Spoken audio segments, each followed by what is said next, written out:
baby. We got music, and now I'd like to bring back our very special artist in action, Ben Betsalel, to share something really beautiful. I'm just going to leave it to him.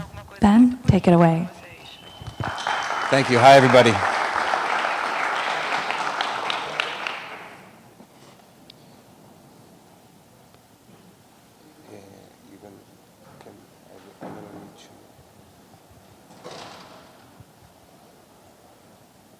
We can just play it from this computer, right? Yeah. You want to do from here, or you want I can mirror the... It's right here. Okay. You need audio? This? No, do you need No, audio? not for the computer. Thank you. Have a nice one. Thank you. Hi, everybody. Hello. I suppose you could say that I'm an artist in action. My name is Benjamin Betsalel. I mix paint. I am interested in alchemy, in seeing, in catharsis. I'm interested in portraiture and how chance and identity and the materials of a painting can come together to open an experience for the viewer. Also within the process itself, portrait as a catalyst for dialogue. But the power of the face is something to behold, and in collection, other ideas can open. I like to make portraits based on themes, on ideas, and use these portraits as a way to broaden audience and share the experiences of people.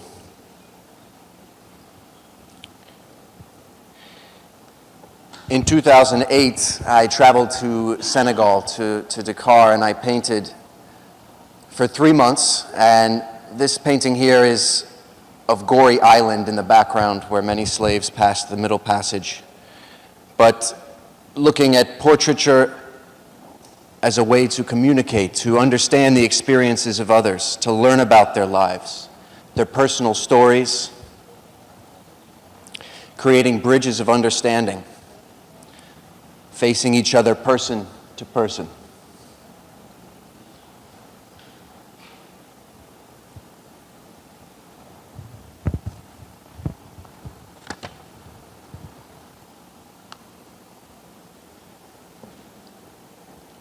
It's always possible to find common ground. It's been my experience. And my experience has also been the importance of human dignity. In 2013, 14, and 15, I lived in Florencia, Caquetá in Colombia. I became very interested in combining art and humanitarian action, facing the experiences of people affected by conflict, other situations of violence, suffering, and loss. I collaborated with the International Committee of the Red Cross to create a series called La Ausencia and La Presencia, or ever present, ever absent. This project involved spending time with family members of missing persons due to the armed conflict, spending time with each of them to create a portrait in 4x5 format, a short first-person narrative, and an object of remembrance or importance.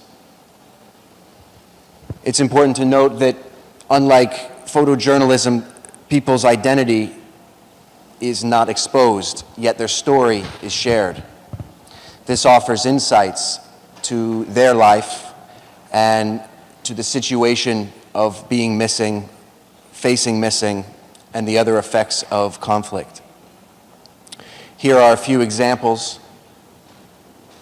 You'll note that the title of each painting is the familiar relationship of the missing person, and then the date they went missing. And I'd like to stop here and read one of the stories just to give you a sense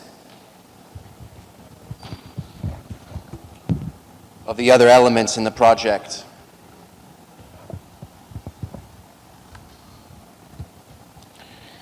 So this painting is titled Mother of Edgar Byron. who has been missing since the 10th of July, 1999. It's charcoal and acrylic on canvas. The object accompanying this painting is a photocopy of a letter from Edgar Byron, and this is her voice.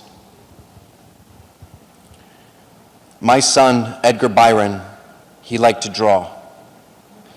One day he won an award for his artwork. When he finished school at age 17, he enrolled in the police academy to help support our family. But he never lost his interest in drawing. He worked for the police for 3 years before he was captured. For 3 months, we did not know if he was even alive.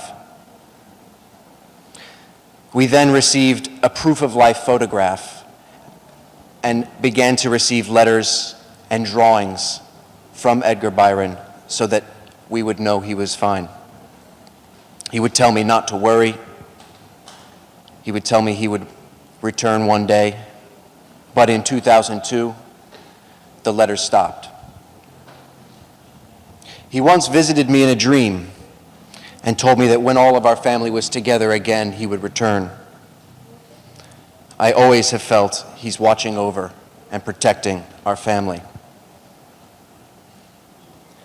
The most difficult decision of my life was many years after this, when I finally took the money from the government in compensation for his service, to choose money over the hope my son was still alive.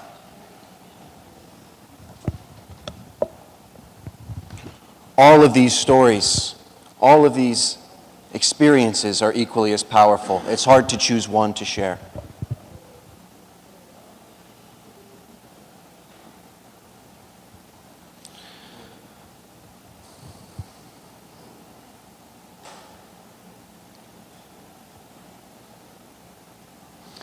So after this project, I began to travel around Colombia independently and make portraits, interested in reclaiming identity, because in conflict, people tend to suppress these things.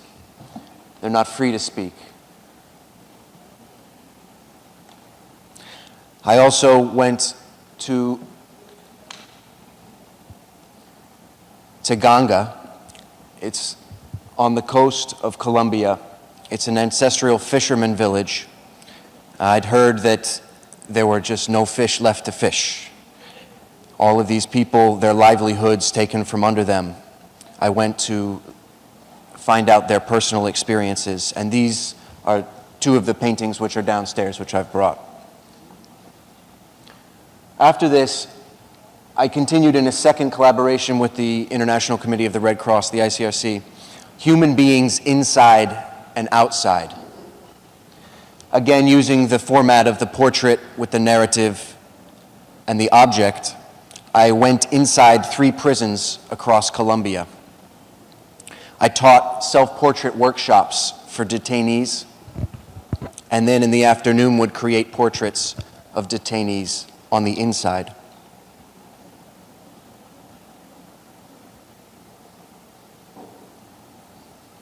And after this, with their family members on the outside. We would discuss the effect incarceration has had on their lives, how being inside or having a family member inside changed how they saw the idea of prison, of detention.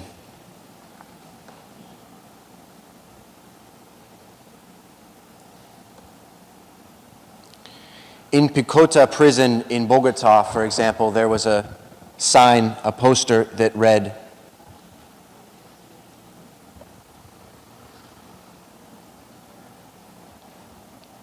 "The prison is nothing but being trapped by one's own thoughts, and freedom is being at peace with oneself."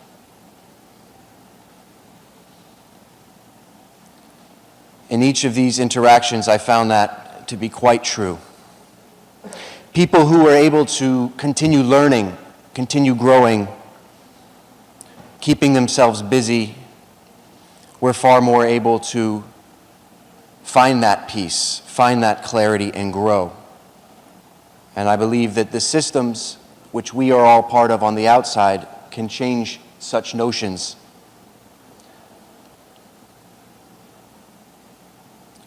One participant in the drawing course, the self-portrait workshop, said during this course, while they were learning and engaging in new ideas and looking at themselves in a mirror, something they never have the opportunity to do. It was as if the four walls had disappeared.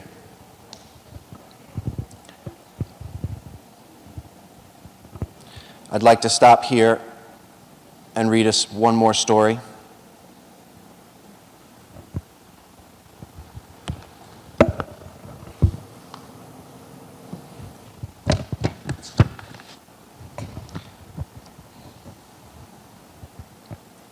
This painting is titled Nora, Wife of Cesar, who has been inside since January 13th, 2013.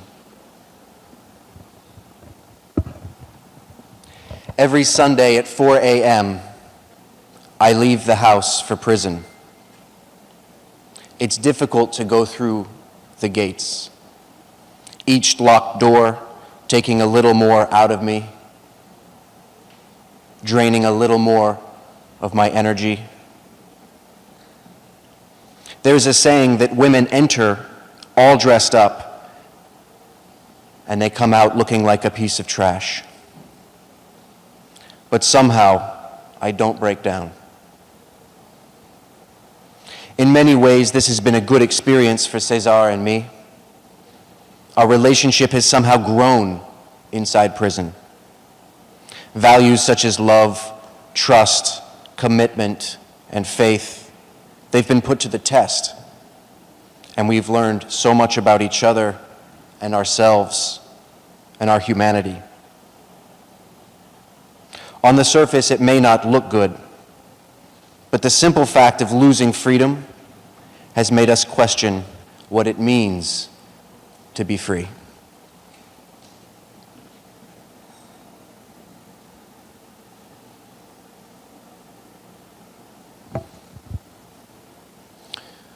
For this project, I also painted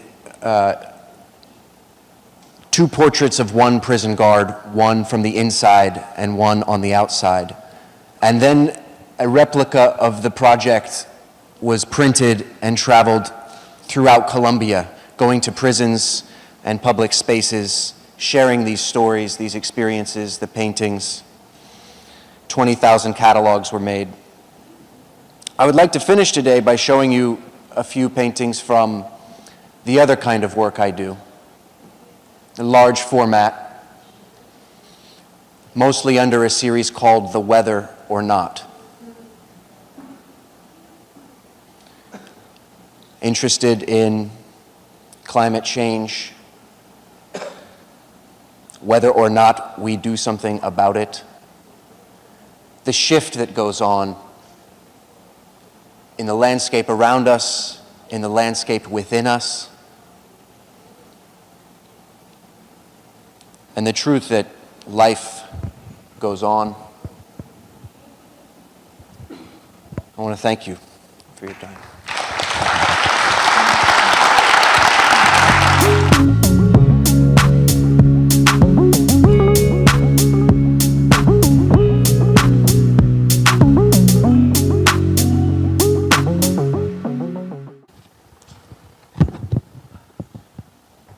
Hi, everybody. I suppose you could say that I'm an artist in action. My name is Benjamin Betsalel. I mix paint. I am interested in alchemy, in seeing, in catharsis. I'm interested in portraiture. We can just play it from this computer, right? Yeah. You want to do from here or you want No, I it's can from- mirror the... It's right here. Okay. You need audio? This? No, do you No, not for the computer. Thank you. have a nice one? Thank you. Hi, everybody.